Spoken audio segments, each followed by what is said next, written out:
اب یہ قیاس اور اجتہاد کس نے کرنا ہے؟ اس کی ہر کسی کو تو اجازت نہیں، ہر کسی کو تو عقل نہیں ہوتی اتنی کہ واقعات کو منتبہ کر لے ان کے نظائر پر کہ قرآن اور حدیث کے اندر جو واقعہ ذکر کیے گئے ہیں، احکام ذکر کیے گئے ہیں، ان کی علتیں یہ ہیں، ان کی وجوہ یہ ہیں، اور یہ علت یہاں صادق آتی ہے، اس لیے اس پر بھی حکم لگے گا، جو قیاس کا طریقہ ہر شخص نہیں کر سکتا۔ اگر ہر شخص کو اجازت دے دی جائے تو پھر جو کھلونا بن جائے گا، جس کا فہم جدھر کو جائے گا اس کے مطابق وہ قرآن و حدیث کو سمجھے گا، اس کے مطابق ہی عمل کرے گا جیسے کسی کی عقل کا تقاضا ہوگا۔ اب ایک جاہل آدمی کو کس طرح سے حق دیا جا سکتا ہے قرآن اور حدیث کے اندر اجتہاد کا یا استنباط کا، کہ وہ نکال سکے کہ اس کا حکم قرآن سے یوں معلوم ہوتا ہے، سنت سے یوں معلوم ہوتا ہے؟ ہر کسی کو حق نہیں دیا جا سکتا،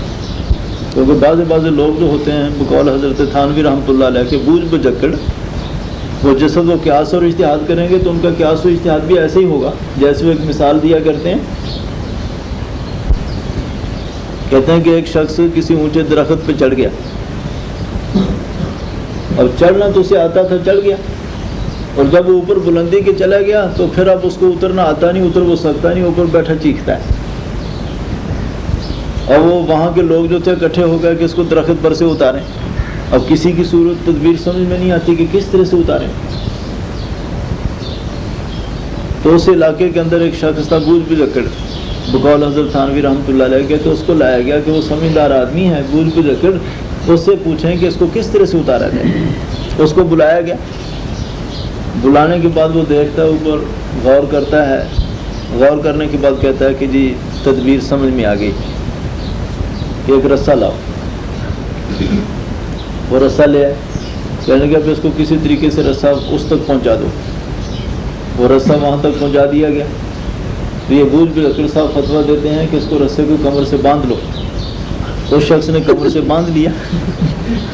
نچلوں کو حکم دیا کہ اس کو کھینچو۔ جب وہ کھینچا تو وہ درام کرتا ہوا زمین پہ جو گرا تو گرتے ہی مر گیا، اتر تو گیا وہ لیکن مر گیا۔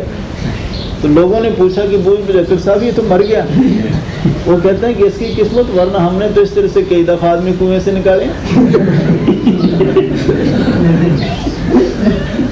ہم نے تو بہت دفعہ اس طرح سے آدمی کنویں سے نکالے کہ تو کوئی نہیں مرا۔ اب اگر یہ مر گیا تو اس کی قسمت، یعنی کنویں سے نکالنے پر قیاس کر لینا، درخت پر سے کھینچنے کو، اب یہ بھی تو اس بوجھ بجکڑ کا قیاس ہی تھا۔ اب اگر اس قسم کے قیاس شروع ہو جائیں تو پھر جو دین کا حال ہوگا وہ آپ جانتے ہیں۔